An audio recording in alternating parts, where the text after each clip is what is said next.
মক্কার ব্যস্ত শহরে একজন ব্যক্তি ছিলেন যাকে সবাই আল আমিন নামে চিনত। তিনি ছিলেন নবী মুহাম্মদ সাল্লাল্লাহু আলাইহি ওয়াসাল্লাম।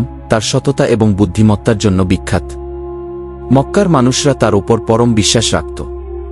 এই মহৎ গুণাবলী তাকে সততার এক উজ্জ্বল উদাহরণ হিসেবে প্রতিষ্ঠিত করেছিল। মক্কা যখন আরবের একটি গুরুত্বপূর্ণ বাণিজ্যিক কেন্দ্র ছিল, তখন থেকেই তিনি তার সততা ও বুদ্ধিমত্তা দিয়ে সবার মন জয় করেছিলেন।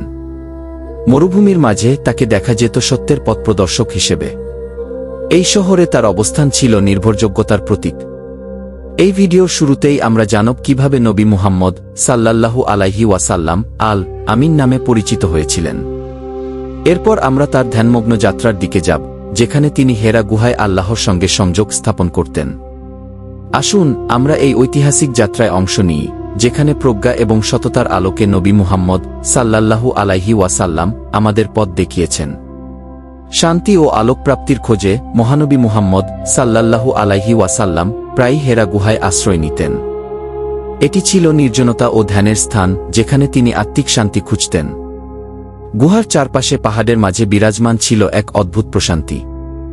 এই একাকিত্বের মুহূর্তগুলো ছিল তার আধ্যাত্মিক যাত্রার এক গুরুত্বপূর্ণ অধ্যায়। এখানে তিনি নিজেকে চিনতেন, ভেতরের জগৎকে উপলব্ধি করতেন। তার ধ্যান ছিল এক ধরনের আত্মিক অনুসন্ধান, যা তাকে নতুন দৃষ্টিকোণ দান করত। হেরা গুহার নিঃশব্দ প্রাকৃতিক পরিবেশে তিনি পেতেন এক আলাদা ধরনের প্রশান্তি। এই গুহা ছিল তার মানসিক ও আধ্যাত্মিক বিকাশের একটি গুরুত্বপূর্ণ অংশ।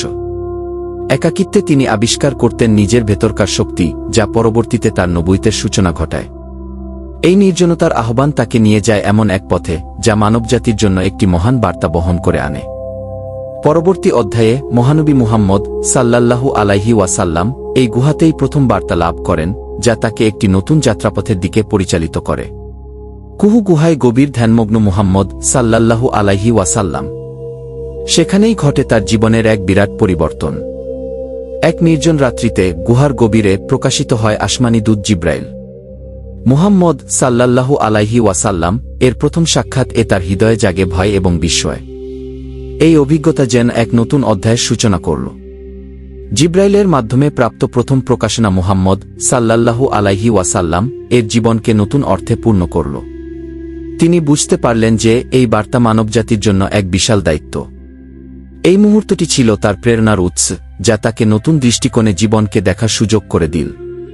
কুহু গুহার সেই রাত যেন এক চিরন্তন রহস্যের আবরণে জড়ানো। সেই অভিজ্ঞতা তার জীবনের প্রতিটি কোণা আলো ফেল।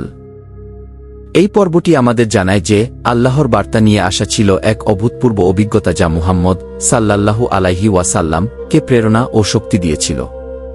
এই নির্জন গুহায় ঘটে যাওয়া ঘটনা তার জীবনের এক মহৎ অধ্যায়ের সূচনা করে।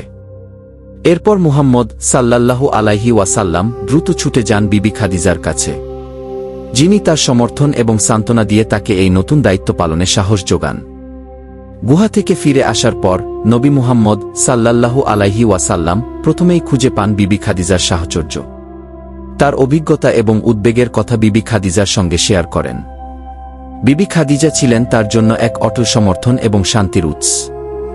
নবীর প্রতি তার অটুট বিশ্বাস এবং সহানুভূতি তাকে নতুন উদ্যমে এগিয়ে চলার প্রেরণা যোগায়।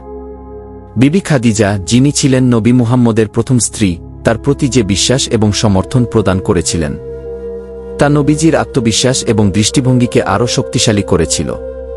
তাদের সম্পর্ক ছিল সেই সময়ের কঠিন পরিস্থিতিতে এক স্থায়ী ভিত্তি, যা পরবর্তীকালে ইসলামের পথে নবীর পথচলা আরও মসৃণ করেছিল।